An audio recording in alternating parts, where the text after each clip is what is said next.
जी इजाज़त है। बिस्मिल्लाहिर्रहमानिर्रहीम। सब दोस्तों का बहुत बहुत शुक्रिया कि आप कम नोटिस पर यहाँ पहुँच सके। आपसे मुलाकात करनी ज़रूरी थी कि इलेक्शन हो जाने के बाद मैं यहाँ पहली दफ़ा हैदराबाद पहुँचा हूँ और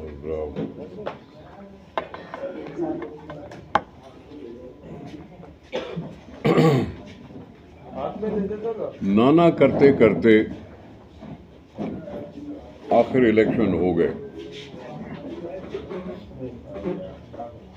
सब तज़ब्ज़ुब का शिकार थे कि होंगे कि नहीं होंगे, लेकिन हमारी पॉलिटिकल पार्टी ने हमेशा कहते रहे कि हम इस अवाम को मुल्क वापस देना चाहते हैं और अवाम से ये मुल्क छीना ना जाए, इसलिए इलेक्शन होने चाहिए। इलेक्शन हुए हैं। सबको सब पॉलिटिकल पार्टीज़ को इजाज़त थी इलेक्शन में हिस्सा लेने की और खुले बंदों सब ने इलेक्शन में हिस्सा लिया। अवाम का फैसला जो आया है जिसके लिए हम सारे इंतज़ार में थे, अवाम का फैसला आया है कि पाकिस्तान को स्प्लिट मैंडेट मिला है।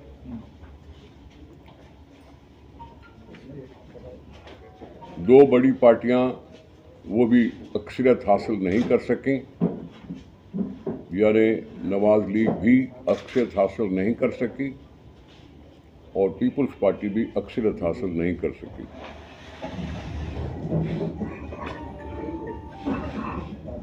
कुछ ऐसे थे लोग जो पार्लियामानी जमहूरी निज़ाम में उसकी नफ़ी करते हुए आज़ाद खड़े हो गए। आज़ाद मेंबरान पर बहुत कुछ कहा जाता है और आज़ाद खड़े हो गए। होंगे किसी पार्टी से मुंसलिक, लेकिन उस पार्टी ने भी गलती की कि प्लेटफॉर्म उनको मुहैया नहीं कर सकी जो उनके हिमायत याफ्ता कहलाते हैं। उस पार्टी की ये नाकामी है कि फेडरल पार्लियामानी जमहूरी निज़ाम में वो पॉलिटिकल पार्टी के हैसियत से आगे नहीं आ सके और हमें याद दिला दिया कि जैसे ये ज़ियाउल्लाह का ज़माना है और पार्टी लेस इलेक्शन होंगे और पार्टी लेस इलेक्शन के बाद जीत के आएंगे, फिर उनको कहा जाएगा कि आपस में मिलकर पार्टी बना लो और फिर पार्टी बन जाती। ये वो रिपीट धंधा है जो ज़ियाउल्लाह के ज़माने में तो सचता था, लेकिन इतने सालों जमहूरी जदोजहद करते कराते तो पार्टी सिस्टम को राइज कराते कराते आज फिर एक पार्टी ने वही पुरानी रवायत रिपीट कर दी, जिसमें मुझे ज़ियाउल्लाह याद आ गया। हमने मुनासिब समझा कि अगर हमें अक्सरियत नहीं मिली तो हम आपस में मिलकर असेंबलियों को फंक्शनल करें। हम इकट्ठे होते हैं और हमें शुक्र अदा करना चाहिए कि और भी पॉलिटिकल पार्टियां हैं जिन्होंने भी इस तरीका सोचा और वो सब मिलकर बैठे हैं कि अब असेंबली बहाल हो जाए। पाकिस्तान पीपल्स पार्टी ने वॉलंटरली अपनी हैसियत को देखकर ये कोई जिद नहीं की, कोई ब्लैकमेलिंग नहीं की और हमने कहा कि हम असेंबलियों के वजूद चाहते हैं। पाकिस्तान पीपल्स पार्टी असेंबलियों में यकीन रखती है और उस पार्लियामानी जमहूरियत का तरीका भी यही है कि असेंबलियाँ हों और हुकूमत बने। हम उनके साथ हो लिए हैं।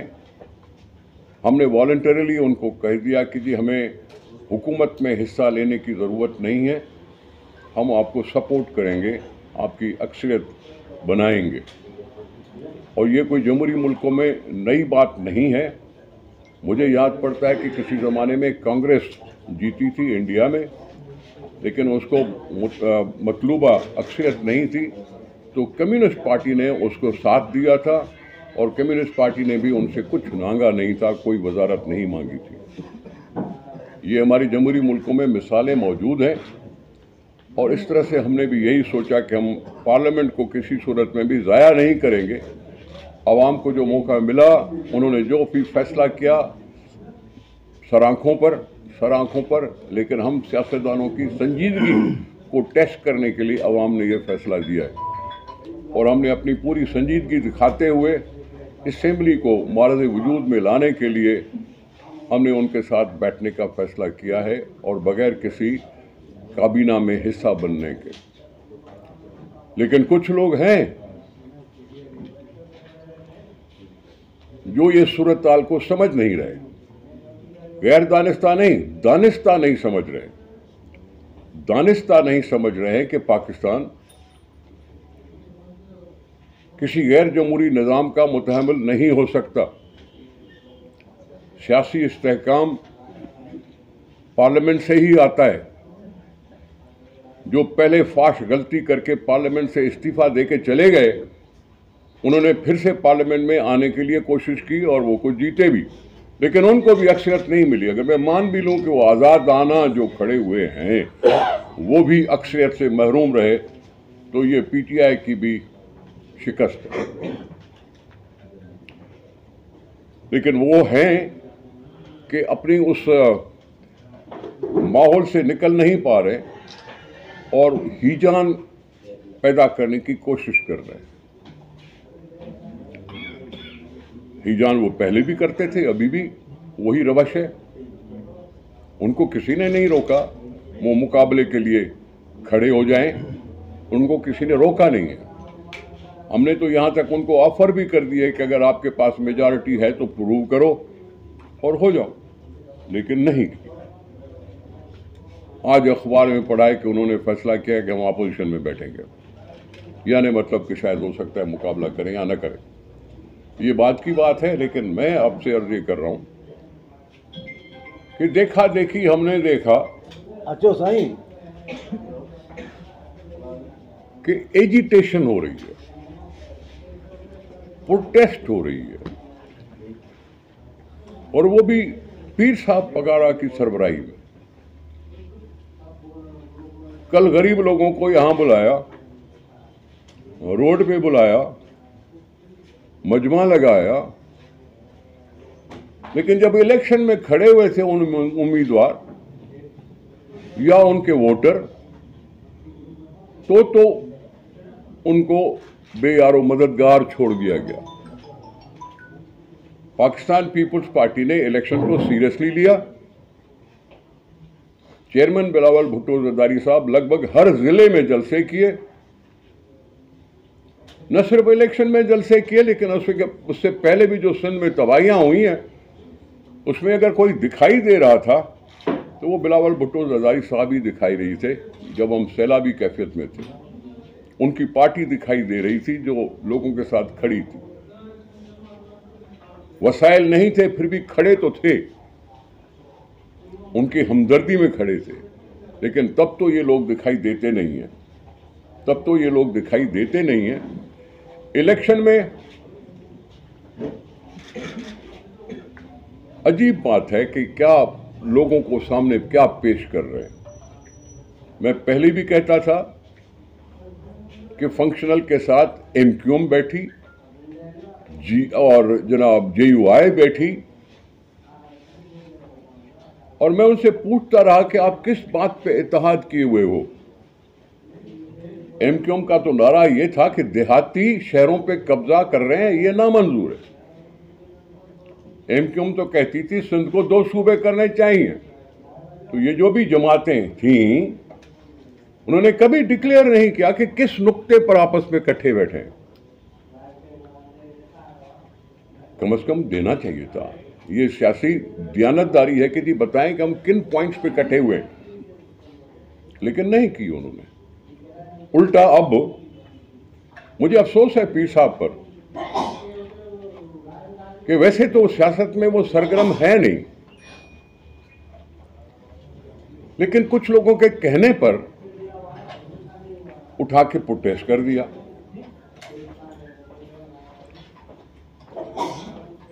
क्या बात की उन्होंने?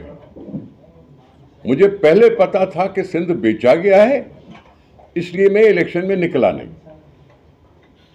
यानी खुद नहीं निकले तो मैं ये क्या पूछ सकता हूं कि क्या उस बेचने में आपको भी कोई हिस्सा मिला, कि चुप करके बैठ गए घर पे? क्या बातें कर रहे हैं? जब पता है आपको कि स्प्लिट मैंडेट है, और 2 पार्टियां या 3 पार्टियां या कोalition जब तक नहीं बनेगी तब तक बात चलेगी नहीं, और हिजान पैदा करके फिर से कह रहे हैं कि जी मार्शल आएगी। सियासी पार्टी का सरबराह है और कह रहा है इसमें मार्शल आ जाएगी, इमरजेंसी लग जाएगी। लोगों ने वोट दिए हैं, उनके वोटों के साथ इस तरह से खेल क्यों खेला जाए? जैसे भी वोट दिया है लोगों की मर्जी थी, इक़्तिदार के मालिक तो लोग हैं। उन्होंने ऐसा फैसला किया कि किसी को भी अक्सर नहीं। इसका मतलब ये था कि अवाम चाहते थे कि आपस में इकट्ठे बैठो और हुकूमत इकट्ठे बैठ के चलाओ। इकट्ठे बैठने की सोच रखकर हम आगे चले तो ये एहतजाज करके कह रहे हैं कि जी मार्शल आएगा। पीर साहब को एहसास है कि ये तुम भाई ये कोई आर्टिकल 6 के उस जुमरे में तो नहीं आ जाओगे? कहता है मार्शल लॉ लगेगी तो कोर्टें उनको कंडोन करेंगी, कोर्टें कंडोन करेंगी। आइन के होते हुए एक तो मार्शल लॉ का हमने रास्ता रोका हुआ है, 18वीं तरमीम के होते हुए हमने मार्शल लॉ का रास्ता रोक लिया। लेकिन ये कह रहे हैं कभी जी कोर्ट जो है वो भी कंडोन करेंगी, तो फिर तो कोर्ट को चाहिए कि नोटिस ले, कोर्ट को चाहिए नोटिस ले किसी की इस बात पर कि जी वो पहले से दावे कर बैठे हैं कि जी कोर्ट जो है उनको कंडोन कर देगी, उनको यस कर देगी, ठीक है जो भी आएगा गैर जमहूरी निज़ाम लाने वाला उसको कोर्ट इस तरह से कंडोन कर देगी। मैं कहता हूँ चीफ जस्टिस से कि उनकी ये एक्चुअली ये कोर्ट की बेइज्जती कर रहे हैं, ये एक्चुअली कोर्ट की हद तक कर रहे हैं कि कोर्ट पर इल्ज़ाम लगा के बैठ के कि जी वो उसको कंडोन करेंगे। इसका नोटिस लेना चाहिए। पीर साहब को बोलने वक्त तो सोचना चाहिए कि एक पॉलिटिकल पार्टी का लीडर खड़े होकर कहता है कि जी इमरजेंसी लगेगी, मार्शल लॉ लगेगी। ये पॉलिटिकल पार्टी के लीडर को सूझता नहीं है। यहां खड़े कर दिए लोगों को, और सारे वो जो हारे हुए थे, भाई क्या बात है? लियाकत जोतई साहब चौथी दफा हारे हैं, ये पहली दफा नहीं हारे, चौथी दफा हारते रहे हैं। पीर सदरुद्दीन शाह साहब भी ऐसे पहले हारते रहे हैं। सांगड़ कल भी हारा था, आज भी हारा है। खैरपुर कल भी हारा था, आज भी हारा है। कल 2 सूबाई असेंबलियां की नशिस्तें थी सांगड़ में पीर साहब को, आज 1 है। हम भी तो हारे थे, हम भी तो 90 में हारे थे, हम भी तो 97 में हारे थे हारे। लेकिन हमने ये तो नहीं किया था कि हमने सर पे उठा लिया आसमान को और मार्शल लॉ की बातें करें। ये हद से ज्यादा गई गुजरी बात है जो उन्होंने कल कह दी है, पीर साहब ने कही है। इस तरह मैं उसका जवाब देना चाहता हूं कि पीर साहब होश करो, ये वो जमाना नहीं है कि 1970 का माहौल बनाओ। 1977 का 77 का माहौल बना के आप हंगामे करो, ये करो वो करो, और किसी को दावतें बैठ के दो, जो कल उन्होंने दावत एक लिहाज से दे ही दी। ये सियासत इतनी मजाक नहीं है। हम बड़े मुश्किल से इस मरहले पर पहुंचे हैं कि जी इलेक्शन हो गई, 3 महीने की जगह पे 8 महीने के बाद इलेक्शन हुई है। निगरान को हमने कबूल किया, सिर्फ इस वास्ते कबूल किया कि भाई इलेक्शन हो जाए, वो जो सेटल्ड होना था सवाल वो सेटल हो जाए। वो खान साहब इमरान खान की जो बातें होती थी वो भी खुल के पोल खुल के आ ही गया कि उनको भी मेजॉरिटी नहीं मिली। उनको क्या पड़ी थी? अगर बैट नहीं मिल रहा था तो बॉल ले लेते, कोई और निशान ले लेते। निशान तो निशान है ना, उसको हमसे भी तलवार छीनी गई थी, हमने तीर ले लिया। लेकिन पार्टी सिस्टम को चलाया। पार्टी सिस्टम को चलाना ही पार्लियामेंट का असली रूह है। और इमरान ने इस तरह से अलाउ करके एक तरी पार्लियामानी सिस्टम को फिर से धज्जियां उखाड़ने की कोशिश की है। मैं इस पे चुप नहीं रह सकता था। मैं कंडेम करता हूं इस एटीट्यूड को, जो सियासत को पसंद नहीं करता, क्योंकि मैं नहीं जीता। इमरान कहता था मैं नहीं हूं तो एटम बम गिरा दो पाकिस्तान पे, और ये कह रहे हैं कि हम नहीं जीते तो इसलिए मार्शल लॉ लगा दो पाकिस्तान पर। इस तरह से सियासत नहीं चलती। ये अल्फाज थे थोड़े मेरे, लेकिन अल्फाजों की अहमियत अगर मानो तो पीर साहब से फिर कह रहा हूं, होश करें। क्या करूं और किसकी क्यों बात करूं बैठ के? जेयूआई की क्या बात करूं? जेयूआई कभी सिंध में पहले जीती है? कितनी इलेक्शनों में खड़े हुए? कभी एक भी सीट जीती है सिंध में? नहीं। भाई जीते तो हारे तो तुम केपी में हो, हारे तुम केपी में हो। किसी और ने तुमसे मैंडेट अगर चुराया है या नहीं चुराया, एहतजाज करो तो केपी जाओ ना। हारे तुम केपी में, जहां कुछ ना कुछ सीटें फिर भी मिल गई हैं। आप तो वहां कहते थे हम हैं, हमारे खिलाफ कोई नहीं है। लेकिन किधर है जेयूआई? यहां न जेयूआई पहले कभी होती थी ना अब है। और किसकी मैं बात करूं जो साथ में हैं? इंडिविजुअल्स हैं। मिर्जा साहब थे, सफदर अब्बासी साहब हैं। सफदर अब्बासी साहब कभी जीते? 2-3 इलेक्शन में खड़े हैं, लेकिन नहीं जीत सके।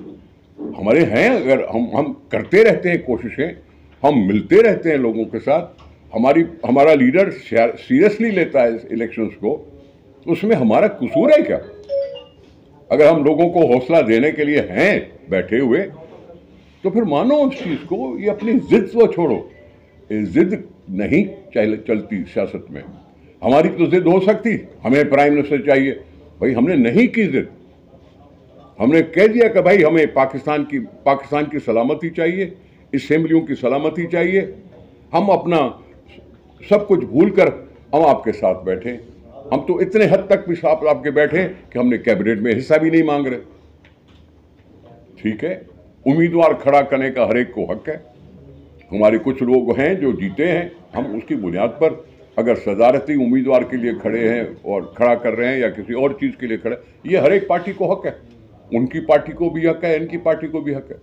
लेकिन ये सारी सूरत-हाल जब सेटल हो गई है, तो फिर मार्शल लॉ की बातें क्यों? हमने इस तरह से इतने साल नहीं गुजारे। हमने 18वीं तरमीम क्यों काटा लगी हुई है? क्यों असेंबलियों के पीठ में छुरा घोंपने की कोशिश हो रही कि जी 58(2) फिर से आ जाए, 58(2) फिर से आ जाए। हमारे ख्वाब अधूरे के अधूरे रहे। हम 5 साल के लोगों से वोट मांगे और 3 साल में चले जाए। ये क्यों कह रहे हैं? और 18वीं तरमीम न इनको अच्छी लग रही है, न इमरान खान को अच्छी लग रही है, न सबको अच्छी लग रही है। जेयूआई से तो मैं पूछता हूं, आप खुद ही इलेक्शन नहीं चाहते थे। आप जेयूआई इलेक्शन चाहती नहीं थी। पीछे कर जाओ, पोस्टपोन करो, क्योंकि उनको अपना खौफ था कि केपी में हमारी नहीं चलेगी। अगर नहीं चली है तो उसमें मेरा कसूर नहीं है। जाओ उनके खिलाफ जाके एहतजाज करो। सिंध के लोगों ने वाज़ेह मेजॉरिटी दी है किसी पार्टी को। अगर किसी को कोई शिकायत है तो ट्रिब्यूनल खुले हुए हैं। शिकायत है तो जाओ ट्रिब्यूनल में, प्रूव करो। और हम ऐसे ही करते रहे। जब पहले हमारी शिकस्त हुई तो हम भी इसी तरह से करते थे। तो ये बात जानबूझकर किसी और के कहने पर पीर साहब अपने जो साथी उन्होंने बिठाए, उनके अपने अपने मफादात हैं, उनकी अपनी अपनी रोजी रोटी का मसला है। तो मैं मौलाना साहब से भी कहता हूं, कल एक दूसरे को गाली देते थे, आप इकट्ठे बैठे हो, ठीक है जी, बैठ सकते हो। जवाब तुमसे कौन मांगेगी? जवाब तुमसे कौन मांगे कि कल तुम सही थे या आज सही हो। लेकिन ये खुल्लम खुला पाकिस्तान जैसे जमहूरी मुल्क में जो 15-20 साल से जमहूरियत जमहूरियत जमहूरियत कहे जा रहा है, उसमें लफ्ज मार्शल लॉ का कहना पाकिस्तान के मुस्तकबिल कर तबाही का एक निशाना था। बस मैं इतना कहना चाहता हूँ। सवाल तो आपके ज़रूर होंगे।